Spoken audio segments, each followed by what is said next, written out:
Hey guys, Amanda here.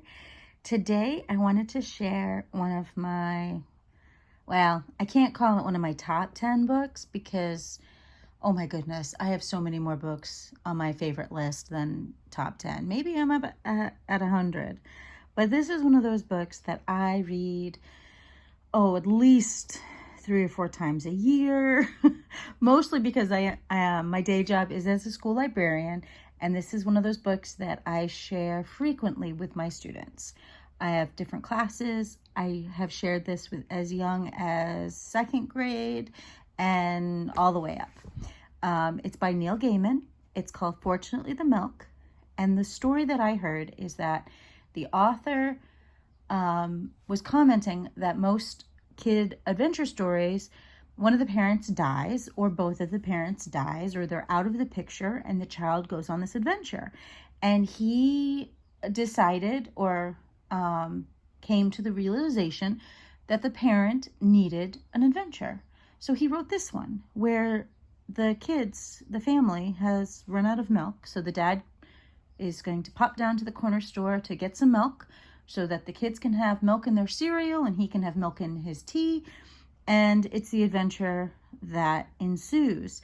And the big question is it a real adventure? And is there anything to indicate that it really happened? Or is this completely made up purely from the father's imagination? And so my copy is Fortunately the Milk by Neil Gaiman, and it's illustrated by Scotty Young. There is another copy. I know that was illustrated by Chris Rydell. I've seen that someplace. His illustrations are amazing as well. This one's great. Let me get right into it. So, Fortunately the Milk. It's an imprint of HarperCollins publisher. It was published in 2013. I think I discovered it the same year it was published. And it is one that doesn't have chapters, so I won't read too far in. I just want to give you guys a taste, hopefully spark your curiosity to wanting to pick it up and keep reading. There's the illustration of the boy. Here goes.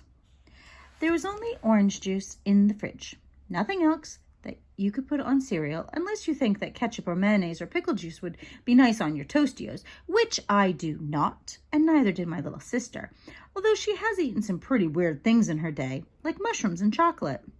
No milk, said my sister. Nope, I said, looking behind the jam in the fridge, just in case. None at all.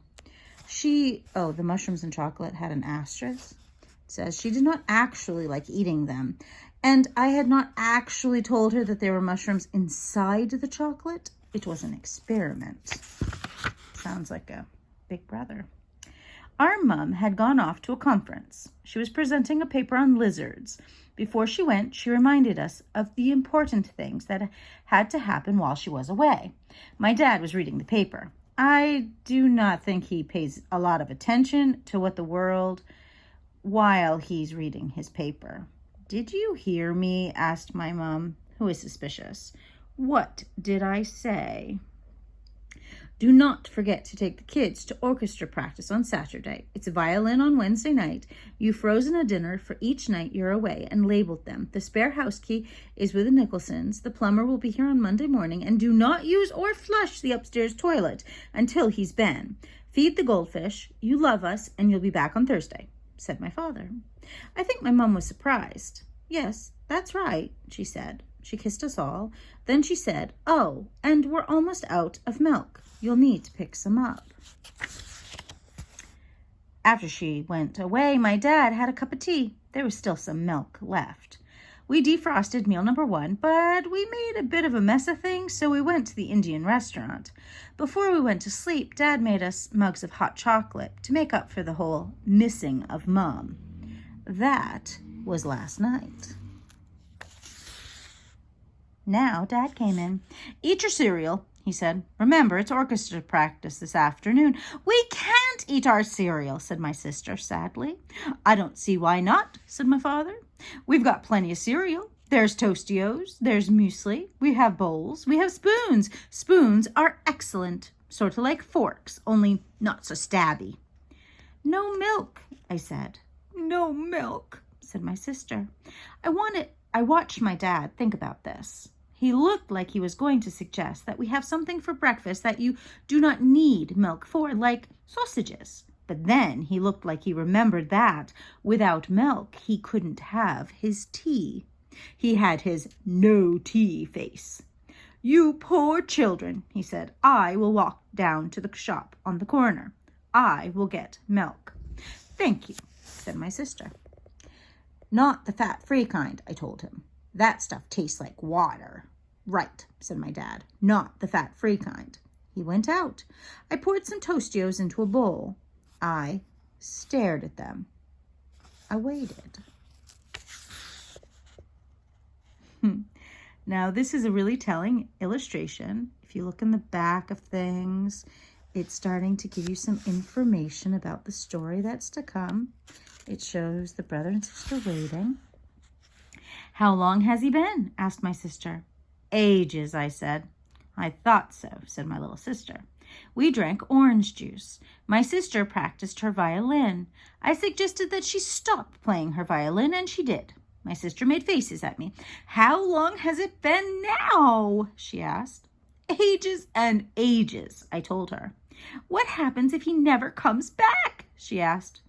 I suppose we'll eat the pickles, I said. You can't eat pickles for breakfast, said my sister, and I don't like pickles at any time. What if something awful has happened to him? Mum would blame us. I expect he just ran into one of his friends at the corner shop, I said, and they got to talking and he lost track of time.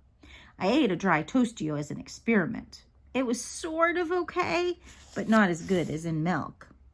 There was a thump and a bang at the front door, and my father came in. Where have you been all this time? Asked my sister. Ah, said my father. Yes, well, funny you should ask me about that. You ran into somebody you know, I said, and you lost track of time. I bought the milk, he said, and I did indeed say a brief hello to Mr. Ronson from over the road, who was buying a paper.